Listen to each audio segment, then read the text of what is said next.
세상 이야기입니다. 윤동주 시리즈 12편을 시작하겠습니다. 윤동주는 1942년 여름방학에 고향에 돌아왔다가 동북제국대학에 편입시험을 치기 위하여 갑자기 떠납니다. 여동생 윤혜원 씨의 회고에 의하면 이 방학 때 윤동주는 동생들에게 조선어로 된 인쇄물들을 모아놓으라고 말했다고 합니다. 조선어가 쓰여 있으면 악보까지 모아놓으라고 했습니다. 어쩌면 조선어로 된 인쇄물이 영영 사라질지도 모른다고 말하면서 그렇게 말했다고 합니다. 실제로 당시 조선어를 사용하지 말고 아예 일본어만을 사용하자는 운동이 친일파 지식인들에 의하여 벌어지고 있었습니다. 당시 공식적으로 국어는 일본어였고 조선어는 2차 언어로 취급되고 있었는데 이마저도 없애자고 한 것입니다. 하여간 이런 부탁을 한 후 윤동주는 갑자기 편입시험을 위해 일본으로 떠납니다. 전편에서 말한 것처럼 친척들과 8월 4일에 사진을 찍었으니 그 이후에 일본으로 떠난 것입니다. 윤동주가 편입시험을 쳤다면 8월이나 늦게는 9월에 시험을 쳤을 것입니다. 그런데 윤동주의 가족은 윤동주로부터 어이없는 소식을 받게 됩니다. 동북제국대학에 편입한 것이 아니라 교토에 있는 도시샤 대학에 편입했다는 소식이었습니다. 윤동주의 아버지는 격분했다고 합니다. 윤동주의 이런 행동은 윤동주의 삶에서 자주 나오는 행동이었습니다. 자신의 생각과 의지가 아주 강한 성격이라고 할 수 있을 것입니다. 윤동주의 편입에 대해서는 지리적인 설명이 좀 필요합니다. 일본의 수도 도쿄에서 꽤 떨어진 곳에 교토가 있습니다. 그 거리만큼 북동쪽으로 떨어진 지역에 센다이가 있고 동북제국대학이 그곳에 있습니다. 이 시기에 일본은 9개의 제국대학을 두고 있었습니다. 설립된 순서로 말하자면 일본 수도 도쿄에 있는 도쿄제국대학, 일본의 고도 교토에 있는 교토제국대학, 센다이에 있는 동북제국대학, 일본 발음으로 하면 도호쿠 제국대학, 규슈 제국대학, 홋카이도 제국대학, 그리고 조선의 경성 제국대학, 일본 발음으로 하면 게이조 제국대학, 타이완에 설립한 타이베이 제국대학, 즉 다이호쿠 제국대학, 오사카 제국대학, 나고야 제국대학이 있었습니다. 나고야 제국대학은 1939년에 설립된 것으로 제일 늦게 세워졌습니다. 이 제국대학들은 지금으로 말하면 국립대학입니다. 출세의 사다리라고 할 수 있습니다. 그래서 윤동주의 아버지는 이 국립대학 중 한 곳에 윤동주가 입학하기를 바랬습니다. 그런데 윤동주는 다른 선택을 했습니다. 윤동주가 동북제국대학 입학시험을 실제로 쳤는지는 알 수 없습니다. 아무런 증언도 없고 증거도 없습니다. 왜 동북제국대학에 가지 않았는지, 시험에서 떨어졌는지 무슨 계기가 있었는지 알 수 없습니다. 제 생각으로는 입학시험을 치지 않은 것 같습니다. 교토제국대학 입학시험을 치지 않은 것처럼 말입니다. 추측하기로는 당시 일본에서 공부하고 있었던 고향 친구들과 연전 친구들과 협의해서 편입을 결정한 것 같습니다.立교대학의 입학도 가족의 권유는 아니었습니다. 아마 연전 동급생이었던 백인준이 공부하고 있었기 때문에立교대학을 선택한 것이 아닌가 추측할 뿐입니다. 교토의 도시자 대학을 선택한 이유는 아마도 송몽규가 교토제국대학에 다니고 있었고 기독교 계통의 명문대학이었고 그가 존경하던 정지용이 다녔었고 이항아 교수도 교토에서 공부를 했기 때문에 그만큼 친근하게 느꼈던 것이 아닌가 추측할 뿐입니다. 학교를 옮길 바에 송몽규가 공부하던 도시를 염두에 두었을 것이고 교토에 있는 학교 중에는 도시샤 대학이 제일 매력적이었을 것입니다. 누구의 추천이 있었는지는 현재로서는 알 수 없습니다. 도시샤 대학은 교토에서 교토대학 다음으로 유명한 명문 대학입니다. 그리고 기독교 계열의 학교입니다. 또한 이전에 다녔던 도쿄의立교대학과는 다르게 교련 교육이 없었습니다. 학교의 분위기가 자유롭고 학교 운영도 다른 학교와 달리 학생 자율적이었다고 합니다. 도시샤 대학의 자유로운 학풍은 지금도 유지되고 있습니다. 교토의 도시 분위기도 도쿄와 달리 호전적인 전쟁 분위기가 덜한 도시였다고 합니다. 이런저런 이유로 윤동주는 교토 도시사 대학을 선택했지만 아버지는 윤동주가 아무런 협의 없이 그런 결정을 한 것에 크게 화를 냈다고 합니다. 윤동주의 삶을 보면 말은 없지만 행동에는 거침이 없습니다. 결정을 하면 그대로 저지르는 사람인 듯합니다. 그렇게 윤동주는 일본의 수도 도쿄에서의 생활을 접습니다. 잠시 마음에 두었지만 이제 남의 여자가 된 박춘혜와도 헤어지게 됩니다. 이렇게 교토로의 이사를 준비하는 중에 친구 문익환이 윤동주의 하숙집을 방문합니다. 문익환에게도 그동안 많은 일이 있었습니다. 일본 유학 중 폐병에 걸려 금강산에서 휴양을 해야 했고 6개월 휴양 후 다시 일본으로 가서 유학을 이어가고 있었습니다. 그때 두 사람은 몰랐겠지만 이것이 두 사람의 마지막 만남이었습니다. 다음해 1943년 3월에 징병제가 공포되자 문익환은 학병을 거부하기 위해 고향으로 돌아갑니다. 윤동주도 여름방학 때 고향으로 돌아가려고 준비하는 중에 체포되어 영영 고향에 돌아오지 못하게 됩니다. 도시샤 대학은 교토 중심부에 있는 대학으로 캠퍼스가 아주 아름다운 학교입니다. 그 대학 캠퍼스에는 현재 윤동주의 시비와 정지용의 시비가 있습니다. 서로 마주보고 있습니다. 이곳을 방문하면 참 묘한 느낌을 받습니다. 생전에 만났으나 한 사람은 기억을 하고 한 사람은 기억을 하지 못하는 관계. 자신도 모르게 젊은 시인에게 영향을 준 사람과 그의 시를 보며 시 쓰는 법을 배운 사람. 세계 2차 대전의 소용돌이 속에 세상을 떠난 시인과 한국 전쟁의 소용돌이 속에 세상을 떠난 시인을 기리는 시비가 서로를 마주보고 있습니다. 그것도 일본에서 서로를 보고 있습니다. 윤동주의 교토 생활, 이 시절에 대한 자료는 가장 적습니다. 있는 자료들 대부분이 재판 과정에서 모두 압수되어 사라져 버렸기 때문입니다. 반면 많은 사람들이 이 시절의 사건을 추적하고 있습니다. 윤동주는 교토 은각사 근처에 있는 다케다 아파트라는 곳에서 지냈습니다. 당시 현대식 아파트로 꽤 좋은 숙소였고 도시자 대학생 70여 명이 지내고 있었습니다. 학교와는 좀 거리가 있었는데 3.5km 정도 떨어진 곳이었습니다. 하지만 산책을 좋아하는 윤동주에게는 좋은 통학로였을 것입니다. 교토를 가로지르는 감호강을 따라 걸으면서 학교를 다녔을 것입니다. 그 하숙집은 나중에 불이 나서 사라졌고 지금 그곳에는 교토 조형예술대학 건물이 있습니다. 그 건물의 외부에 윤동주 추모 시비가 있습니다. 윤동주는 도시자 대학에서 2학기를 공부합니다. 1942년 첫 번째 학기인 가을 학기를 마치고 그해 겨울방학을 교토에서 보냅니다. 이것은 좀 예상 밖의 결정이었습니다. 송몽규는 겨울방학 때 고향으로 돌아갔는데 윤동주는 교토에 남습니다. 아마 도시사 대학으로의 편입 때문에 벌어진 아버지와의 갈등, 박춘혜와의 깨어진 미래 등등으로 혼자의 시간이 필요했던 것 같습니다. 당숙인 윤영춘이 이 시절 윤동주와 만났습니다. 윤동주의 생일이 12월 30일인데 고향으로 돌아가기 전 윤영춘은 교토에 들려서 윤동주와 함께 새해를 맞이했습니다.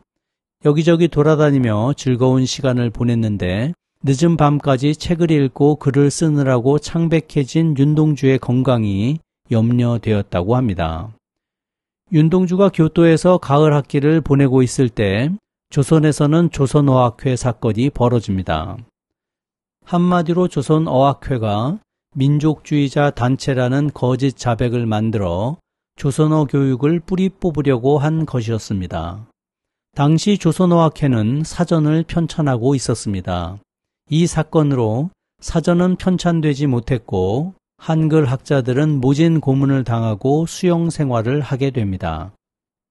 일본 제국의 형편은 어땠을까요? 겨울이 지나면서 일본군은 수세에 몰리기 시작합니다. 1943년 2월 일본은 과달카날 섬에서 철수하기 시작합니다. 2월 9일 일본은 과달카날 전투를 종료하고 물러납니다.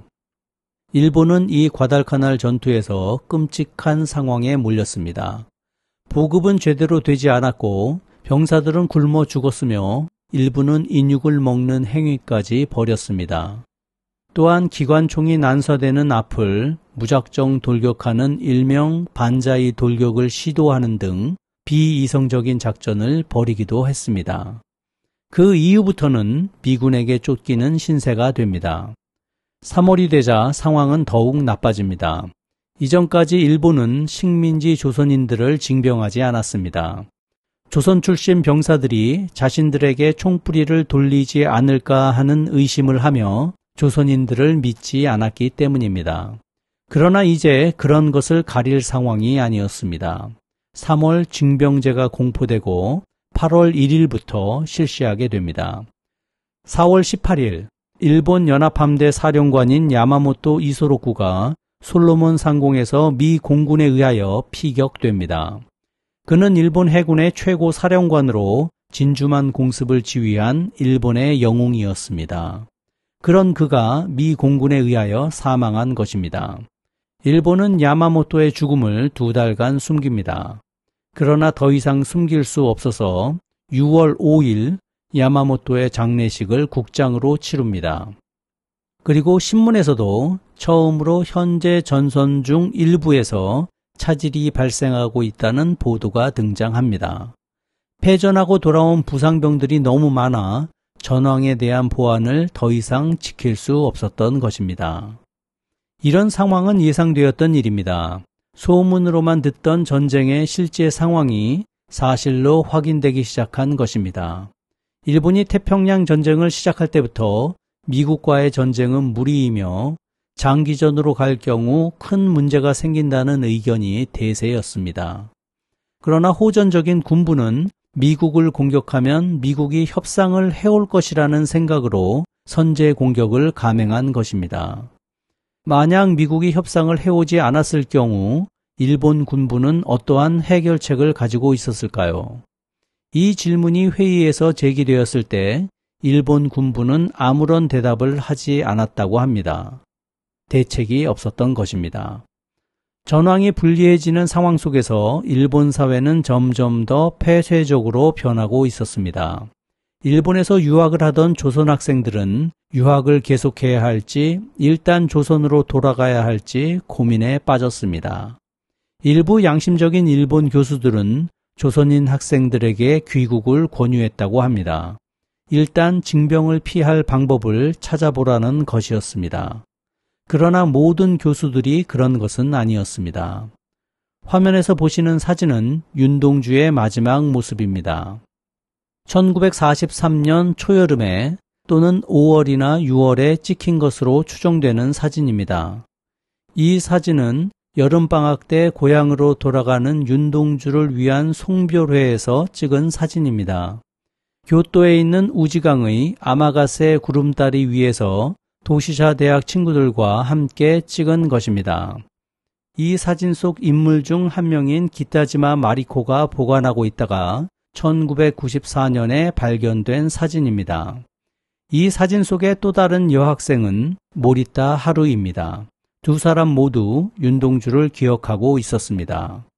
이 송별 야유회에는 영문학 전공생들이 모두 모였습니다. 함께 공부하며 윤동주와 가장 친하게 지냈던 미스 이 케이지가 윤동주에게 이별하는 것이 섭섭하니 노래 한 곡 불러달라고 청했다고 합니다. 그러자 윤동주는 거절하지 않고 바로 노래를 불렀습니다. 바로 아리랑이었습니다. 기타지마 마리코의 회상에 의하면 평소에 조용하던 그가 바로 노래를 불러 놀랐다고 합니다. 이 시절에 대한 추억은 윤동주와 함께 공부를 했던 일본인 여성들의 회상 속에 있습니다. 같이 배웠던 남학생들은 징병에 나가서 사망했거나 윤동주에 대한 증언을 하기 전에 세상을 떠났기 때문입니다. 윤동주의 마지막 모습은 유일하게 생존하고 있던 두 여자 동기생들의 회상 속에서 찾을 수 있습니다.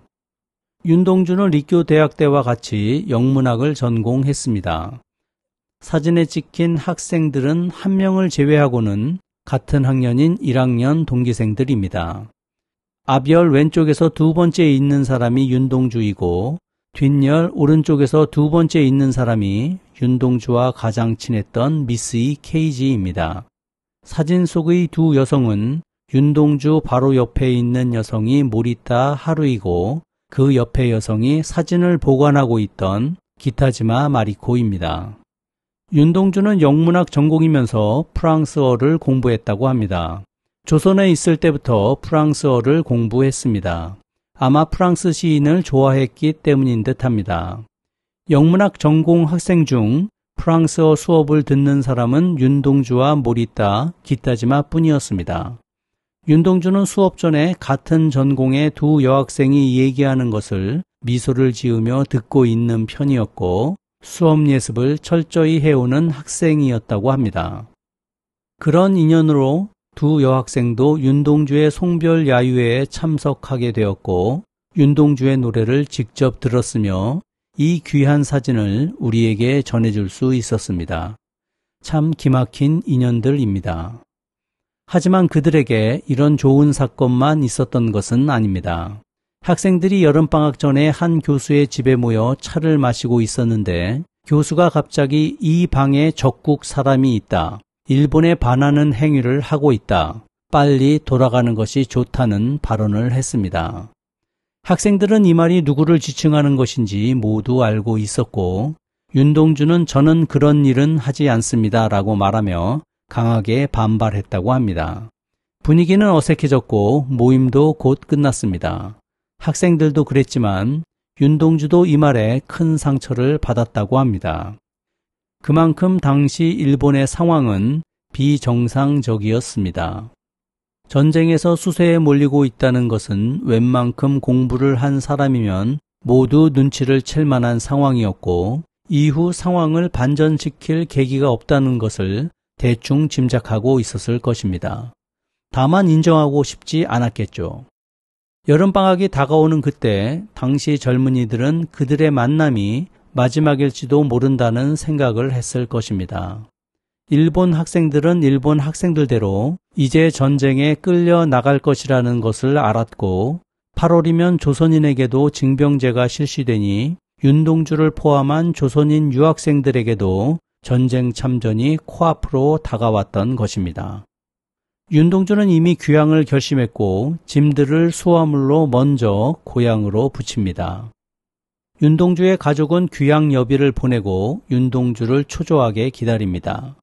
동생 윤혜원의 증언으로는 가족들이 이전과는 다르게 초조해했다고 합니다. 아마 가족들도 징병제 실시 등 상황이 이상하게 돌아가는 것을 보고 윤동주가 일단 고향으로 돌아오기를 바랬던 것 같습니다. 윤동주의 가족은 여동생 윤혜원을 두만강 근처에 있는 상산봉역으로 마중 나가게 했습니다. 정확한 도착 날짜를 알지 못하는 상태였습니다. 그러나 내릴 것으로 예상되는 기차에서 윤동주는 내리지 않았고 윤혜원은 친척집에서 며칠을 보내며 계속 마중을 나갑니다. 그러던 어느 날 친척집으로 윤혜원을 집으로 돌려보내라는 전보가 날아옵니다. 윤동주가 왜 오지 않는지 가족들이 알게 된 것입니다. 윤동주가 붙인 짐은 도착했지만 끝내 사람은 도착하지 않았습니다.